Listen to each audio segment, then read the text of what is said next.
What is going on, guys? My name is Moto, and today you're going to be watching the MX vs. ATV Supercross Encore 2017 track review of Salt Lake City here today on my channel. This is the next installment within the series that I've been making. I believe the last ones that I've been doing have been all live streamed, mainly because of my Elgato messing up. I think I've solved the problem, but without further ado, let's jump right on in to the Salt Lake City track review here today. So, starting with the slow lap, you get this nice long start stretch, nice and long. I mean, all the way across the stadium into a left-hand sweeper. Got a nice bank to save us 250s so that we don't die. The 450s as well. It's very nice. Going right into the whole shot, nice rhythm section here. You can triple in if you want. You can quad in. I don't really know which one's the fastest way yet.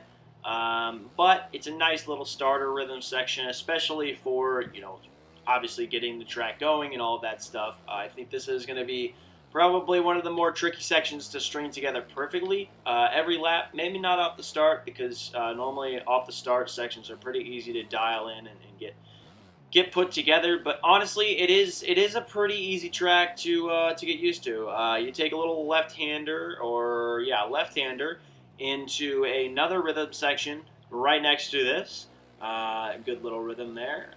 Then right on into the finish line, which is another Supercross triple. Interesting that they've done that for the third time in a row. I think it ends next week, but regardless, go right across the start-finish line into a roller in the middle of a corner, right into a scrub double into the whoop-de-doos, and a nice and short whoop section here. Not too big of an issue for me to get around.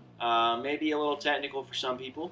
Got a nice short, sweet, small Supercross triple. I mean, look at the size of this thing. It doesn't have like barely any lip.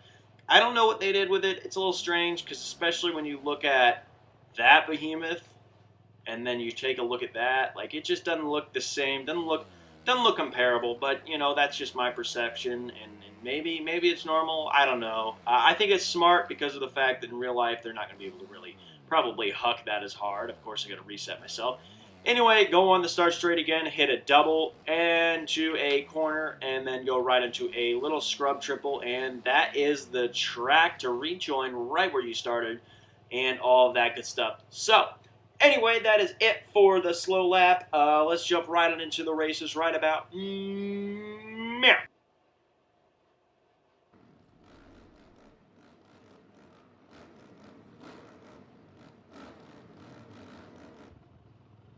Alright, so let's jump right into the race here, doing the normal thing. 450s all-time 8 laps versus me on the 250. As you know, I do run the 250 over the 450.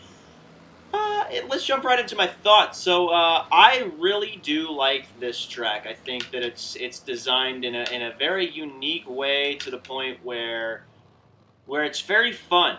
Right off the bat, my first warm-up laps, the couple of laps that I do before I start the recording, I already was enjoying the track, just based on the different rhythms that I felt like you could hit within the rhythm sections themselves. I felt like this was a unique touch on the track. I didn't even realize it was going to be there until after I started riding. But I really thought it was interesting.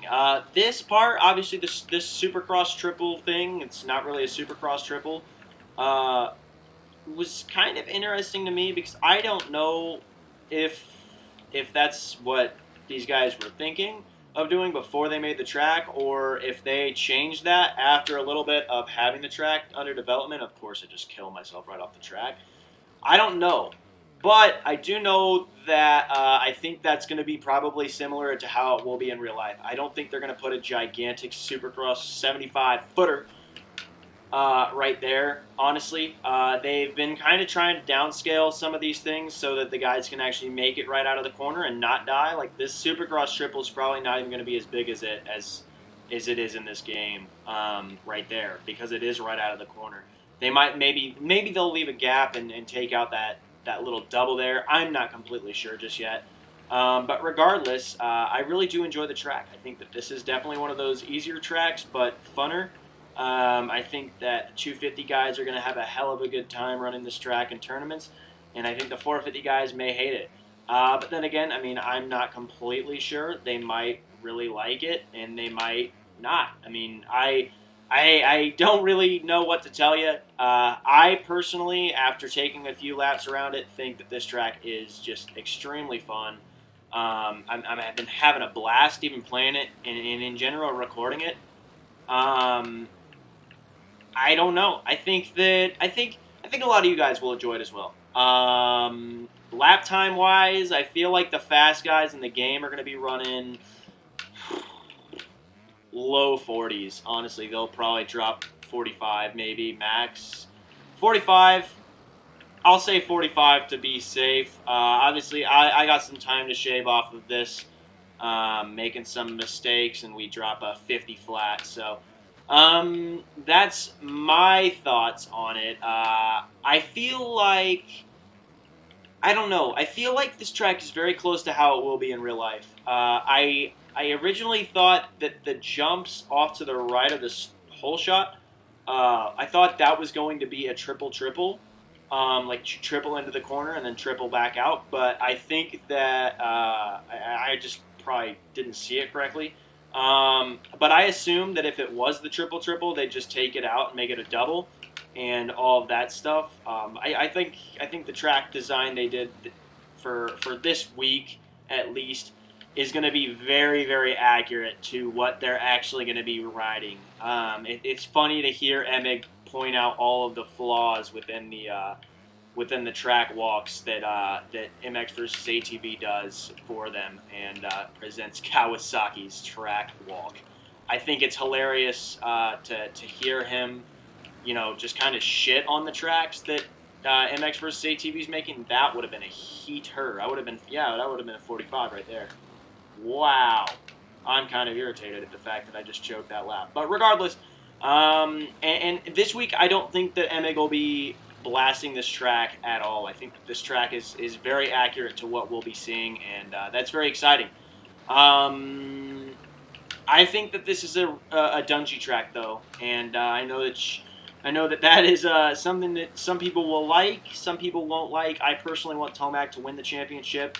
He's been charging really hard, and he's been performing extremely well recently, and I think that he deserves it. But yeah, no, only time will tell, and I think that overall, it can be anybody's race. Tomac's on a whirlwind of good luck and has been just killing it the entire series. Wow, that was another thrown away lap. But yeah, that's my opinions on the real race itself. I think that this is a fun track. This is definitely probably top five on the tracks this year, or at least that they've dropped so far. It seems really fun.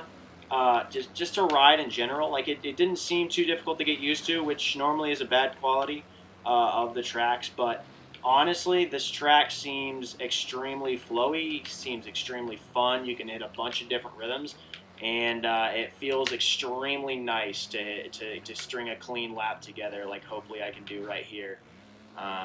But knowing me, I'll probably choke this triple. No, I didn't. Wow. I'll choke this. No, wow. Oh, this could be, okay. Yeah, that's where I choke. So we got a 48.75. Anyway, guys, I hope you did enjoy this video. If you did and you found this informative, hit that like button. Comment down below if you like the track or if you think it's going to be a good track, a good race, who you want to win this race, and all that good stuff. I'm going to leave my Twitter as well as my gamer tags and the squads down below in the description. We got some new things coming to the channel soon, and I hope that you guys will enjoy them. I'm not going to spoil them just yet, but I have a feeling that you guys will like them and all of that good stuff. So anyway, guys, like always, if you're new to the channel, hit that subscribe button, and as always, my name is Moto, and I'm out. Peace! Bye-bye! First place, woo!